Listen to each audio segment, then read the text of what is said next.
ధనుర్మాసం తిరుపావై పాసురాలు పాసురం 12 భావార్థం.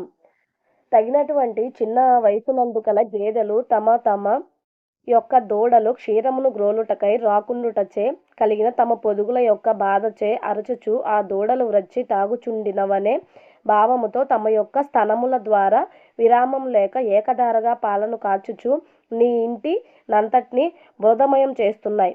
ఈ విధమైన అధిక సంపదను కలిగి కృష్ణుని విడవకయుండెడి గోపవీర్ని యొక్క సోదరి బ్రాకెట్లో చెల్లెలు క్రింద బురదయై మా శిరములపై చల్లనైన హిమము తడిపివేయుచున్నను నిన్ను విడిచి వెళ్ళలేక నీ గృహము యొక్క చూరును పట్టుకొని వేలాడు చుంటిమి. తనకు చెందిన వస్తువును అపహరించినాడనే ఆగ్రహముతో కన్నుల్లా కింపుగా నిర్మితమైన లంకానగర ప్రభువగు రావణుని చిత్రవధ గావించిన మనోరంజక మూర్తియగు ఆ శ్రీరాముని గూర్చి గానమొనరించుచున్నాము.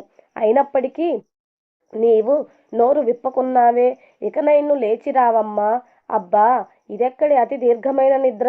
ప్రక్కన ఇళ్ళవారందరూ లేచి నీ యొక్క మొద్దు నిద్ర గురించి తెలుసుకుంటున్నారు కదా.